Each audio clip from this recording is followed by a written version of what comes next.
पटना में मुख्यमंत्री सम्राट चौधरी ने मलाही पकड़ी मेट्रो स्टेशन का लोकार्पण किया। पटना मेट्रो रेल परियोजना के प्रायोरिटी कॉरिडोर के विस्तार के तहत यह स्टेशन बनाया गया है। लोकार्पण के बाद सीएम सम्राट ने मेट्रो में सफर भी किया। मलाही पकड़ी स्टेशन से भूतनाथ रोड स्टेशन तक यात्रा की। इस दौरान उनके साथ डिप्टी सीएम विजय चौधरी समेत कई नेता मौजूद रहे।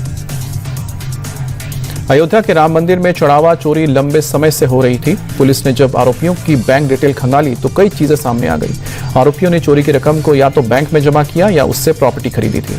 पुलिस ने जब इसके बारे में सवाल जवाब किया तो आरोपी ठीक से जवाब नहीं दे पाए। आरोपी ये भी नहीं बता पाए कि जो रकम उन्होंने बैंक में रखा है वो आखिर आया कहां से। जांच में यह भी पता लगा कि महाकुंभ के बाद से ही बड़ी रकम की चोरी होने लगी थी। चढ़ावा चोरी के मामले में अब वकीलों ने भी मोर्चा खोल दिया है। अयोध्या बार एसोसिएशन के सदस्य एफआईआर दर्ज कराने राम जन्मभूमि पुलिस स्टेशन पहुंचे। वकीलों की शिकायत में ट्रस्ट के पूर्व महासचिव चंपत राय, सदस्य अनिल मिश्रा और गोपाल राव का नाम भी है। बार एसोसिएशन ने पुलिस से इस मामले में निष्पक्ष जांच कर सख्त कार्रवाई की मांग की है। राम मंदिर चढ़ावा चोरी के मामले में आप प्रमुख अरविंद केजरीवाल लगातार हमलावर हैं। प्रधानमंत्री मोदी पर सीधा हमला बोलते हुए केजरीवाल ने चंपत राय को मोदी का खास बताया। केजरीवाल ने कहा कि राम मंदिर ट्रस्ट में पीएम के लोग शामिल हैं। चंपत राय उनके सबसे खास हैं। आईबी ने कई बार पीएम को चोरी की जानकारी दी थी, लेकिन वो चुप रहे। आंखों में धूल झोंकने के बिना एफआईआर के ही एसआईटी बना दी। केतन अग्रवाल हत्याकांड को लेकर पुलिस की जांच जारी है। मुख्य आरोपी सिया गोयल को लेकर पुलिस उसके घर लीलाकुंज पहुंची। पुलिस सिया के वो कपड़े जब्त करने गई थी जो उसने वारदात के दिन पहने थे। सिया का परिवार घर में ही मौजूद था। करीब 1 घंटे तक घर में रहने के बाद पुलिस उसे लेकर वहां से निकल गई। आपको बता दें कि सिया गोयल की कस्टडी 3 जुलाई को खत्म हो रही है, जिसके बाद उसे कोर्ट में पेश किया जाएगा। पूछताछ के लिए पुलिस रिमांड बढ़ाने की भी मांग कर सकती है। राजा रघुवंशी मर्डर केस में सुप्रीम कोर्ट मामला पहुंचा है। मेघालय सरकार ने आरोपी सोनम रघुवंशी की जमानत के खिलाफ याचिका दाखिल की है। मेघालय सरकार ने हाईकोर्ट के फैसले को चुनौती देते हुए मामले में जल्द सुनवाई की मांग की है। सॉलिसिटर जनरल तुषार मेहता ने सोनम के फरार होने की आशंका जताई है। याचिका के स्वीकार करते ही सुप्रीम कोर्ट जल्द सुनवाई के लिए तैयार हो गया है। शुक्रवार को इस मामले में सुनवाई होगी।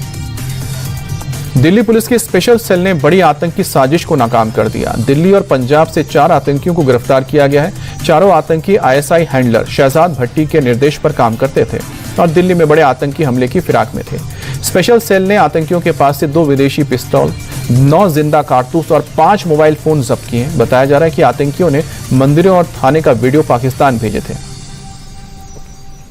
वाराणसी की दाल मंडी में अवैध अतिक्रमण पर एक्शन तेज हुआ है।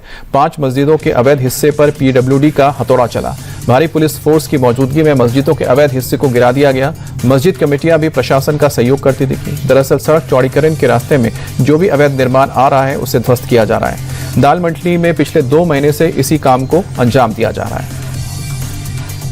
अरुणाचल प्रदेश के केई पन्यौर जिले में भारी तबाही हुई है। पिछले 7 दिनों में अरुणाचल प्रदेश में भारी बारिश के चलते अचानक बाढ़ आई है। भूस्खलन से 4 लोगों की जान गई है। 21 लोग घायल हुए हैं, 2 लोग लापता हैं। इस आपदा से घरों, सड़कों, पुलों और सरकारी इमारतों को बड़े पैमाने पर नुकसान पहुंचा है। पुणे में सड़क पार कर रही एक लड़की बाल बाल बच गई। दरअसल घटना के समय इलाके में बारिश हो रही थी, जिससे एक पेड़ अचानक सड़क पर गिर गया। जिस वक्त यह हादसा हुआ ठीक उसी समय लड़की सड़क पार कर रही थी। घटना के तुरंत बाद आसपास मौजूद लोगों ने लड़की को बचा लिया। पूरी घटना वहां लगे सीसीटीवी में कैद हुई है। मुंबई में लगातार हो रही बारिश के चलते लोगों की परेशानी बढ़ गई है। कई जगहों पर 200 मिलीमीटर से ज्यादा बारिश हुई है, जिसे देखते हुए मौसम विभाग ने अलर्ट जारी किया है। मुंबई, ठाणे और पालघर में आईएमडी ने बारिश का रेड अलर्ट जारी कर दिया है। ऐसे में लोगों से बेवजह घरों से ना निकलने की अपील की गई है। नवी मुंबई में भी लगातार बारिश की वजह से जनजीवन अस्त व्यस्त हो गया है। शहर के कई इलाकों में जल भराव हुआ है। कई जगहों पर तो घुटनों तक पानी भरा है।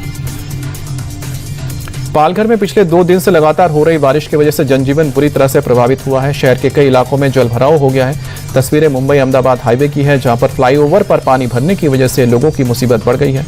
गाड़ियों के पहिए पानी में डूब गए हैं, रफ्तार पर ब्रेक लग गया है। दिल्ली एनसीआर में एक बार फिर से मौसम ने करवट ली है। कई इलाकों में झमाझम बारिश हुई है, जिसके बाद तापमान में गिरावट आई है। पिछले कुछ दिनों से पड़ रही भीषण गर्मी और उमस के चलते लोगों को राहत मिली है। अब साथ ही प्रदूषण के मामले में भी कमी आई है। मौसम विभाग ने आने वाले कुछ दिनों तक दिल्ली एनसीआर में बारिश का अलर्ट जारी किया है। मध्य प्रदेश में भी जमकर बारिश हो रही है। उज्जैन में नदी नाले उफान पर हैं। भारी बारिश के वजह से शिप्रा नदी का जलस्तर बढ़ गया है, जिसके चलते रामघाट के आसपास के मंदिर जलमग्न हो गए हैं। नदी का वाटर लेवल बढ़ने के बाद जिला प्रशासन पूरी तरह से अलर्ट हो गया है। एसडीआरएफ के जवानों को तैनात किया गया है और लोगों से नदी किनारे न जाने की अपील की गई है। उत्तराखंड के कई जिलों में मानसूनी बारिश हो रही है। रुद्रप्रयाग में लगातार तेज बारिश के बाद नदी नाले उफान पर हैं। अलकनंदा और मंदाकिनी नदी का जलस्तर भी लगातार बढ़ गया है। प्रशासन ने लोगों के लिए अलर्ट जारी किया है। नदी किनारे बसे लोगों को तत्काल सुरक्षित स्थानों पर पहुंचा दिया गया है। कंट्रोल रूम से 24 घंटे निगरानी रखी जा रही है।